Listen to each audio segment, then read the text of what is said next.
साहित्यिक टीवी देख रहे समस्त दर्शकों का स्वागत है। साहित्यिक वीडियोस को देखने के लिए हमारे चैनल को सब्सक्राइब करें। आगामी वीडियोस की नोटिफिकेशन के लिए बेल आइकन का बटन दबा दें। वीडियो को लाइक करें और दोस्तों के साथ शेयर करना ना भूलें। नमस्कार दोस्तों, आज विशेष खास क्या है वो हम आपको बताने जा रहे हैं। मैं हूं राजकुमार रत्नेश। आज हमारे साथ में कौन है वो भी मैं आपको बता देता हूं। हमारे साथ हैं प्रदीप जी, गायत्री चेतना केंद्र नोएडा के। आज हम उनसे क्या बात करने वाले हैं उसका एक संक्षिप्त मैं ये कहना चाहूंगा। संक्षिप्त में सिर्फ इतना ही है, गायत्री चेतना केंद्र एक छोटी सी बोतल, बहुत छोटी सी शीशी है जो मेरे हाथ में है। इसमें क्या है ये भी मैं बताता हूं आपको। बहुत कम मात्रा में गंगा जल गंगा जल हरिद्वार से ला करके इस नोएडा के अंदर वितरण किया जा रहा है। क्यों किया जा रहा है वो हम प्रदीप जी से पूछेंगे, और कितना किया जा रहा है ये भी प्रदीप जी हमें बताएंगे। उद्देश्य क्या है ये भी प्रदीप जी बताएंगे। चलिए चलते हैं प्रदीप जी तो। प्रदीप जी, स्वागत है आपका। आज हम आपसे जो बात करने वाले हैं, यानी कि देश के लोग, नोएडा के लोग, शहर के लोग गंगा में गंगा नहाने जाते हैं, वहां से गंगा जल लाते हैं, लेकिन आपने ये क्या कर दिया, गंगा को ही घर में पहुंचा दिया। इसका उद्देश्य क्या है आपका इसका? हाँ, निश्चित तो राजकुमार जी, आपने बहुत अच्छा प्रश्न किया कि उल्टी गंगा बहाई जा रही है। उसके पीछे भी कारण है। वैसे तो देश के अंदर कुंभ की हमारे यहाँ परंपरा है अनादिकाल से, और कहा जाता है कि जो अमृत कलश लेके इंद्र का पुत्र जयंत लेके जा रहा था, उसके पीछे दैत्य लोग दौड़ रहे थे। तो 4 स्थानों पे वो अमृत गिरा है, और उन 4 स्थानों पे कुंभ का कार्यक्रम किया जाता है। प्रत्येक वर्ष 12 वर्ष में आता है। यह आपका प्रयागराज है, हरिद्वार है, नासिक है और उज्जैन। ये 4 स्थान है यहाँ पे प्रतिवर्ष 12 वर्ष में ये कुंभ आता है। कुंभ एक तो कहना चाहिए एक तरह का धार्मिक और सामाजिक समागम है, जहाँ पे कि ऋषि मुनि और दिव्य आत्माएं कुंभ में आती हैं, और समाज के अंदर की जो विकृतियां हैं, समाज के अंदर की जो कमियां होती हैं, उनके समस्याओं के समाधान कुंभ में ढूंढे जाते थे। आज जिस परिप्रेक्ष्य में आपने बात की है उसके संदर्भ में सीधा आना चाहूँगा कि वैसे तो 2022 में कुंभ पड़ना था हरिद्वार का जी, 2021 में ही कुछ ग्रह की स्थितियां ऐसी आई हैं कि वो 1 वर्ष पहले 2021 में ही कुंभ आ गया। कुंभ के साथ साथ चूंकि सबकी आस्थाएं जुड़ी हुई हैं, लाखों करोड़ों हमारे जो श्रद्धालु लोग हैं सारे देश से कुंभ में जाते हैं, स्नान करते हैं और वहाँ का लाभ पुण्य कमाते हैं।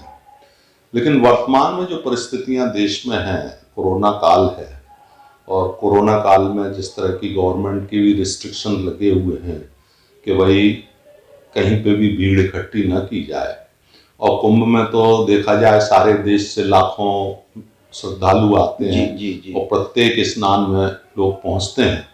लेकिन वर्तमान परिस्थितियों को देखते हुए ये उचित माना जाए कि हम सबको भी अपनी जान और साथ में जो हमारे परिजन हैं, दूसरे हैं, समाज के लोग हैं, उनके लिए भी सुरक्षा का वातावरण तैयार किया जाए। इसके लिए शांति कुंज ने बड़ी दूरदृष्टि का एक कार्यक्रम तैयार किया कि लोग गंगा आते हैं, और उत्तराखंड गवर्नमेंट ने भी रिस्ट्रिक्शन लगाए हैं, रोक लगाई है कि कोई भी श्रद्धालु यदि आता है तो उसकी 3 दिन पहले की कोरोना पॉजिटिव रिपोर्ट चाहिए। तो ये सब चीज़ें व्यवहारिक रूप से संभव नहीं होती। तो शांति कुंज ने एक निर्णय ये लिया कि हम स्वयं ही एक कार्यक्रम तैयार करें कि आपके द्वार हरिद्वार, कुंभ आपके द्वार, घर घर यज्ञ आपके द्वार। तो हर चीज आप ना निकलें, बल्कि हमारे सैकड़ों हजारों लाखों जो कार्यकर्ता हैं वो आपके पास पहुंचेंगे इस कार्यक्रम के साथ में। तो इसमें हमारे जो किट तैयार किया है उसमें एक गंगा जल की शीशी है। अब गंगा का महत्व तो सभी लोग जानते हैं कि गंगा कोई सामान्य नदी नहीं है। इसमें एक अंतरिक्ष से प्रवाहित विशेष धारा है, जो कि उसका विशेष गुण ये होता है कि ये जल जो है कभी भी प्रदूषित नहीं होता, इसमें कोई जीवाणु या कीटाणु पैदा नहीं होते, और ये लॉन्ग लाइफ तक जो है इसको रखे रहें तब भी इस पर कोई प्रभाव नहीं होता। ये गंगा जल का प्रभाव है। और पुराणों में भी इसकी व्याख्या की है। विष्णुपादाब जो शंभु थे, गंगे त्रिपथ गामिनी धर्म द्रवेति विख्याते पापम में हर जानवी, इसको जानवी भी कहा है। तो गंगा के प्रति अगाध श्रद्धा लाखों करोड़ों हमारे हिंदू समाज से लोगों की है इसमें।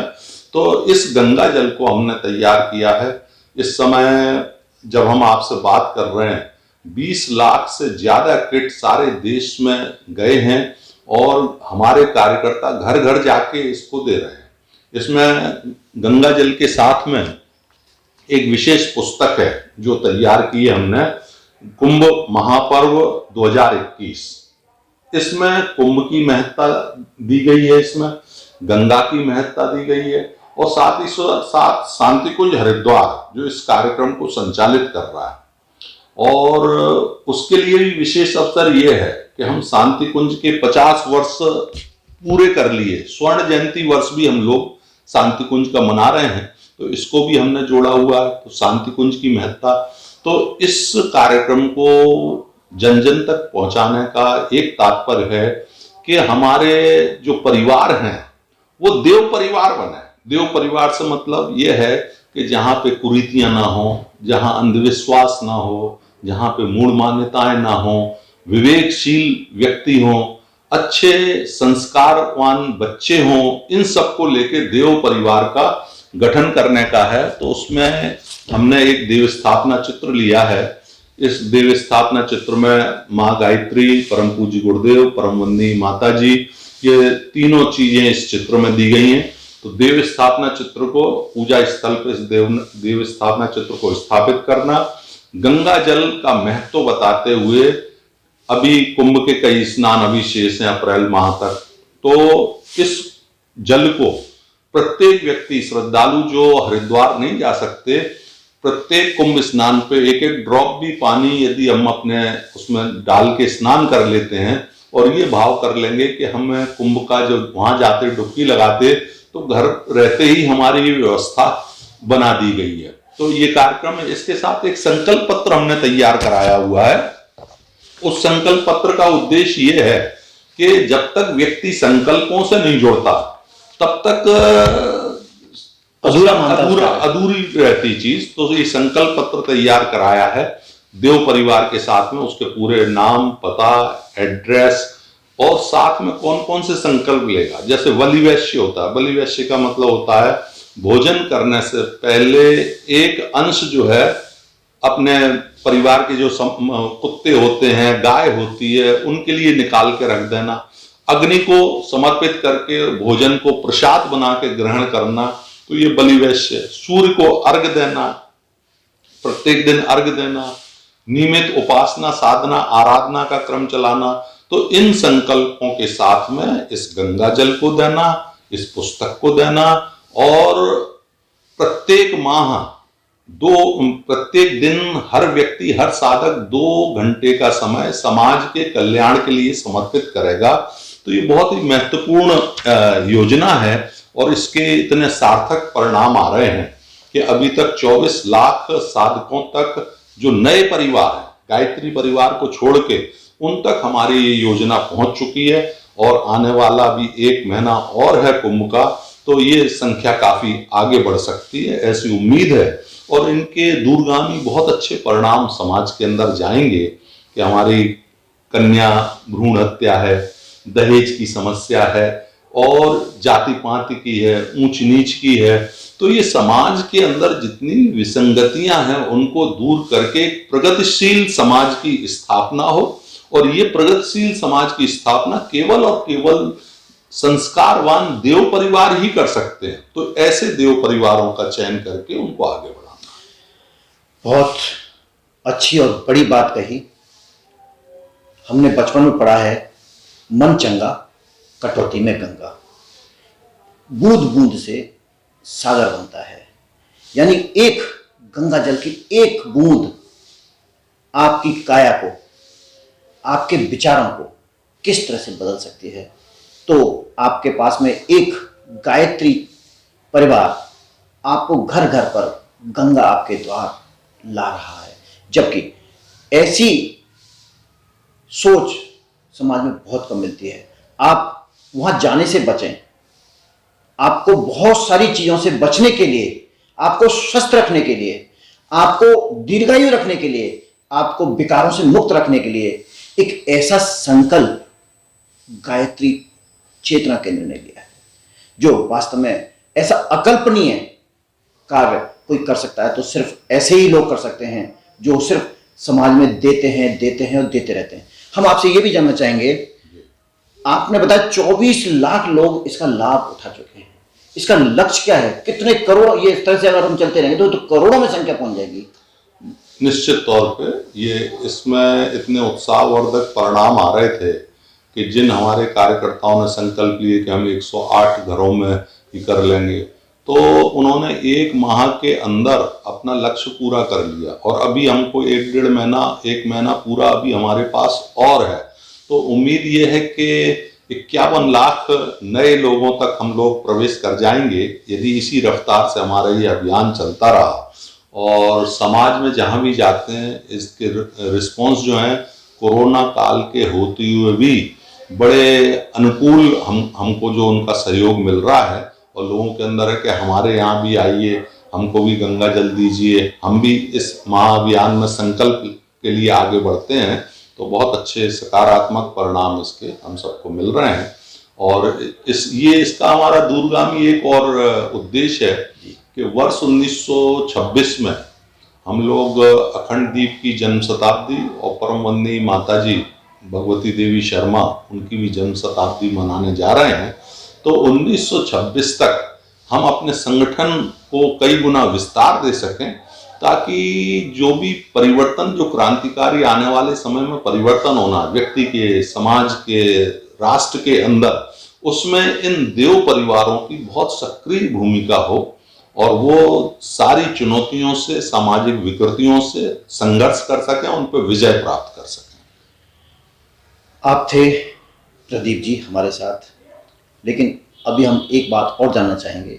आपको अब तक की जितनी बातें प्रदीप जी ने जो बताई, बिल्कुल ऐसी बातें जिससे आप लाभ ही नहीं, बहुत सारे लाभ उठा सकते हैं। सबसे बड़ा लाभ आपको यह है कि इस कोरोना काल में, आज से सही 1 साल पहले कोरोना की शुरुआत हुई थी, आज फिर दूसरी साल शुरू हो गई है कोरोना को लेकर के, लेकिन ऐसे दौर में भी गायत्री परिवार किस तरह से बिना किसी सरकार के, बिना किसी लोग के, बिना किसी मोह के यह कार्य जनहित में कर रहा है, तो आप निश्चित है आप इसका जरूर लाभ उठाएंगे। हम आपसे एक अंत में ये जानना चाहेंगे, गायत्री परिवार इसके अलावा और क्या क्या करता है? जैसे कि ये बहुत अच्छा कार्य आप कर रहे हैं, इसके अलावा भी आपने बहुत सारे कार्य ऐसे किए हैं जो कि देश भुला नहीं सकता है, और जबकि आपको किसी सरकार ने कोई आदेश और ऐसा कोई संदेश नहीं दिया कि आप ऐसे कुछ कार्य करेंगे। जी जी, सबसे पहले हम आपको जानकारी देना चाहेंगे, आचार्य श्री ने जो मिशन का एक मोटो बनाया था वो है मनुष्य में देवत्व का उदय, धरती पर स्वर्ग का अवतरण। ये उनकी परिकल्पना थी कि हर मनुष्य के अंदर वह देवता, वह ईश्वर चेतना के रूप में विद्यमान है और उसके अंदर असीम संभावना है, और इन संभावनाओं को जो है हर व्यक्ति के अंदर उसको विचारों को परिवर्तन करके, परिवारों को संस्कारित करके और समाज को मूढ़ मान्यताएं, अंधविश्वास और कुरीतियों से मुक्त करके एक प्रगतिशील समाज की स्थापना जो है की जा सकती है। और इनके लिए गुरुदेव ने, आचार्य पंडित श्री राम शर्मा आचार्य जी ने 100 सूत्र दिए थे। 100 सूत्र काफी विस्तार से होता है, लेकिन हम संक्षिप्त में बताना चाहें तो 7 सूत्र प्रमुख हैं उसमें से, जिसमें साधना, शिक्षा, स्वास्थ्य, स्वावलंबन, पर्यावरण संरक्षण, कुरीति उन्मूलन और नारी जागरण, ये 7 प्रमुख कार्यक्रम हैं जिनको लेके हम लोग आगे बढ़ रहे हैं। और इसमें युवा वर्ग जो हमारा होता है वो पर्यावरण संरक्षण और कुरीति उन्मूलन में काफ़ी आगे है। हमारी बहनें जो हैं वो नारी जागरण के लिए काफ़ी आगे काम करती हैं। सारे कर्मकांड और यज्ञ वगैरह का संचालन हमारी माताएं बहनें करती हैं। तो इस तरह से करके साधना से शिक्षा, स्वास्थ्य, स्वावलंबन, ये सारे कार्यक्रम जो आज एक शासन के लिए, सत्ता के लिए चुनौती बने होते हैं, उन कार्यक्रमों को हम जन सहयोग के माध्यम से बड़े आसानी से और सफलतापूर्वक कर लेते हैं और इसके परिणाम भी आने वाले समय में हमको और नजर आएंगे। देखा, ऐसी ऐसी महान विभूतियां हमारे इस देश में है, इस राष्ट्र में है, जो राष्ट्र को संस्कारवान, राष्ट्रवादी सोच को बढ़ाने के लिए कैसे कैसे प्रयत्न किए जा रहे हैं। तो मेरा आपसे विनम्र निवेदन भी है ये कि आप आएं, घर से निकलें, राष्ट्रवादी विचारों के साथ राष्ट्र को आगे बढ़ाने के लिए इस तरह के प्रयासों में आप कंधे से कंधा मिलाइए और इस कारवां को बहुत दूर तक लेकर के जाने की जरूरत है। और अंत में कुछ कहना चाहेंगे? बस आप सबके सफल समुन्नत जीवन के लिए, और जो भी हमारे शुभचिंतक हैं, साधक लोग हैं, श्रद्धालु हैं, आप सबके मंगलमय जीवन, उज्जवल भविष्य की हम कामना करते हैं। और राजकुमार जी, आपको हम बहुत बहुत धन्यवाद देंगे कि आप यहाँ तक आए और कष्ट करके आपने इस कार्यक्रम को आम जनता के लिए सुलभ करा रहे हैं। बहुत बहुत धन्यवाद। नमस्कार, आप देख रहे थे साहित्य टीवी। साहित्य टीवी पर मैं इसी तरह से आपके लिए पुनः जब जब जरूरत पड़ेगी तब तक ऐसे कार्यक्रमों को लेकर के आता रहूंगा। लेकिन मैं चलते चलते एक बात और कहना चाहूंगा, अगर यह जो गंगा जल की बोतल है अगर आपके पास नहीं पहुंच पाई है तो कोई ऐसी व्यवस्था है आपको फोन करके मंगाई जा सकती हो, तो प्लीज थोड़ा सा बताइए। जी हाँ, देखिए, दिल्ली एनसीआर की बात करूं मैं कि दिल्ली में मुख्य केंद्र हमारा गायत्री चेतना केंद्र नोएडा है, जो Q2 सेक्टर 12 में है। इसके अलावा हिंडन शक्तिपीठ है हमारा, जो हिंडन नदी के किनारे बना हुआ है। शाहदरा में स्वर्ण सिनेमा के सामने हमारा एक केंद्र बना हुआ है। और ग्रेटर नोएडा में स्वर्ण नगरी में हमारा गायत्री शक्तिपीठ बना हुआ है। और एक गुड़गांव झटीकरा बॉर्डर पे है, गुड़गांव में भी हमारा केंद्र है। इस तरह से प्रत्येक स्थान पे हमारे गायत्री शक्तिपीठ होते हैं। अथवा कोई भी स्वयंसेवक कार्यकर्ता जो गायत्री परिवार से जुड़ा है, उनसे भी आप संपर्क कर सकते हैं। उनके माध्यम से ये किट आपको अपने घर पे बैठ के उपलब्ध हो सकती है। निःशुल्क, ये बताना भूल गए, निःशुल्क, बस आपको जगने की जरूरत है। यानी कि अगर कोई भी आपके आजू बाजू इर्द गिर्द जान और पहचान में गायत्री परिवार का कोई व्यक्ति है तो आप उसे निसंकोच फोन करके यह मांग कर सकते हैं। ये बोतल पानी की, गंगा जल की, मोक्षदानी गंगा का जल, ये आप अपने निवास स्थान पर मंगा सकते हैं। आज के लिए इतना ही, आज्ञा दीजिए, नमस्कार। आप देख रहे थे साहित्य टीवी। साहित्य टीवी देख रहे समस्त दर्शकों का स्वागत है। साहित्यिक वीडियोस को देखने के लिए हमारे चैनल को सब्सक्राइब करें। आगामी वीडियोस की नोटिफिकेशन के लिए बेल आइकन का बटन दबा दें। वीडियो को लाइक करें और दोस्तों के साथ शेयर करना ना भूलें।